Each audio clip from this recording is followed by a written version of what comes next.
এই জন্য শাস্ত্র বলেছে, সৎ কষ্টপার্জিত অর্থের দ্বারা যে এক মুঠো পায়, ওই অন্ন কোষটা তাকে পরবর্তী প্রাণময় কোষে পৌঁছে দেয়, প্রাণময় কোষ তাকে জ্ঞানময় কোষে পৌঁছে দেয়, জ্ঞানময় কোষ তাকে বিজ্ঞান আনন্দময় কোষে পৌঁছে দেয়, বিজ্ঞান আনন্দময় কোষ তাকে আনন্দময় ভগবানের কোষে পৌঁছে দেয়। এই জন্য এই যে আচ্ছা, অন্নটা বাবারা সৎ পথে রোজগার করলো, কিন্তু যার কাছে এনে রান্না করতে দেয় তারও যদি সাত্বিক বুদ্ধি না থাকে, তবে অন্যের দ্বারা আপনার ভিতরে স্বভাব দূষিত হয়ে যাবে। একটা কথা বলি মা, তোমাদের বলি, খুব ধ্যান দিয়ে শোনো, রান্নাঘরটা ঠাকুর ঘরের মতো পবিত্র রাখতে হয়। কারণ ওইখান থেকেই স্বামী সন্তানের রোগ ব্যাধি, মনের ভালো অসৎ ভাবনাটা তৈরি হয় ওইখান থেকে। শোয়ার ঘরের থেকে ঠাকুর ঘরের মতো রান্নাঘর, এই জন্য রান্নাঘরটাকে বলা হয়েছে ভগবানের ওইখানেই মন্দির বলা হয়েছে, ভোজন মন্দির।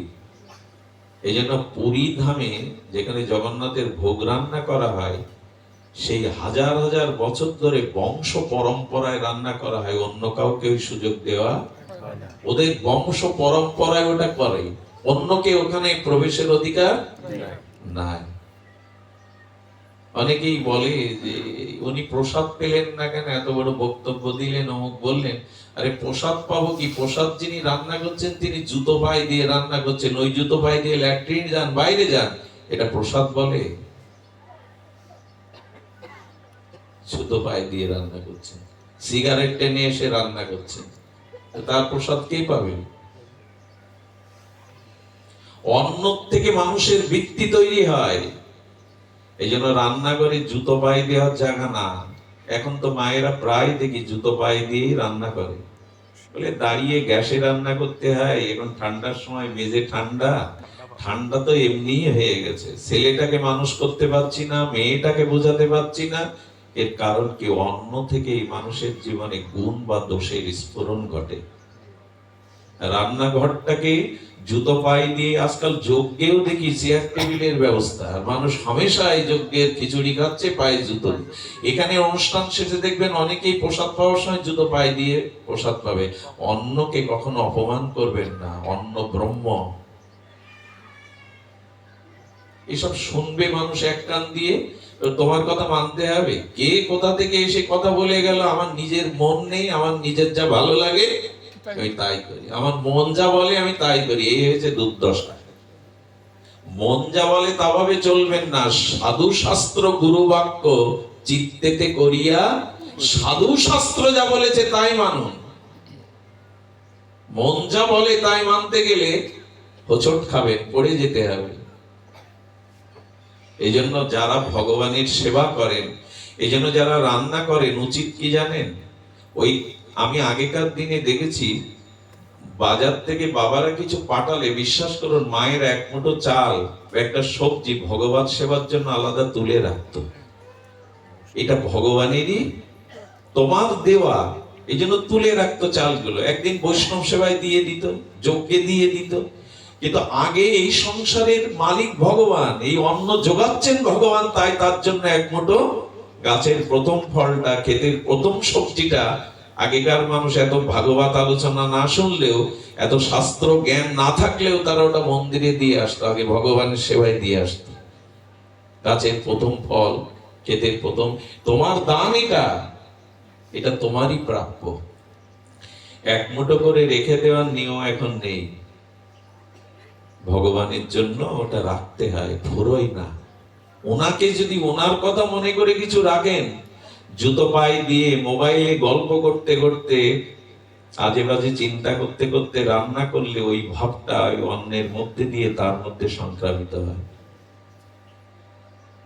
এই জন্য যারা ভগবান চিন্তা করে নাম জপ করতে করতে রান্না করেন, শুদ্ধ বস্ত্রে স্নানাধিকৃত করে, ওই রান্নার, এই জন্য তো বলি হোটেলের রান্নার স্বাদ বেশি, মায়ের হাতের রান্নার অত স্বাদ না। কিন্তু কোনটা আমাদের জীবনে সুস্থতা নেই, হোটেলের রান্না না মায়ের হাতের রান্না?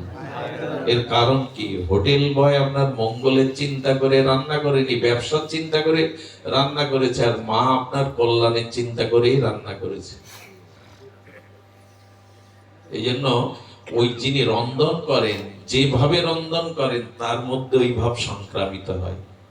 যদি বলেন এইসব শুনতে শীতে এসেছি তোমার কাছে, এইগুলো সংস্কার করুন, তবেই ওইখানে পৌঁছাতে পারবেন। লাভ দিয়ে পৌঁছানো যাবে না।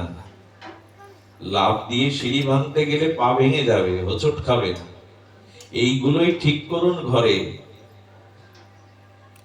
একটু শুদ্ধভাবে রোজগার, আর শুদ্ধভাবে যদি এই অন্নটা আর একটু যদি ওই সাথে ভগবানকে তুলসী পাতা দিয়ে পেতে পারেন, তাহলে তো সব মিটে গেল। ভগবানকে দেই না, পাওয়ার আশা করি হাজারটা। তার বস্তু তাকে না দিয়ে যারা পায়, গোবিন্দ বলছেন এর এক একজন চোর।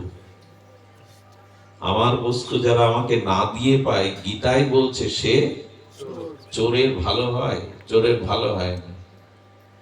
চোর দেখবেন, দস্যু দেখবেন, হঠাৎ করে এক সিজন আসে, অনেক টাকা পয়সা বাড়ি গাড়ি করে ফেলে, কিন্তু একটা লক্ষ্য করবেন এটা বেশি দিন স্থায়ী। আচ্ছা, বালুর উপরে ঘর তৈরি করলে টিকবে? বাচ্চারা বালু দিয়ে ঘর তৈরি করে, টেকে কি সমুদ্রের তীরে? টেকে না। বরফের কোনো বস্ত্র রাখলে থাকবে বরফের উপরে? কি হবে? বরফ ধীরে ধীরে গলে যাবে। অসৎ পথের অর্থ বড় জোর কিছুকাল টিকে থাকে, তারপরে অভিশাপ নেমে আসে, ওইটাই তার পতন এবং যন্ত্রণা কারণ হয়ে দাঁড়ায়। ভগবানকে না দিয়ে যারা পায়, এটা অন্যায় হয়, তাকে চোর বলে অভিহিত করেছে। গোপাল গোপীদের ঘরে ননি চুরি করতে গিয়ে যারা সরিয়ে রাখতো ঘর থেকে, গোপাল পেত না।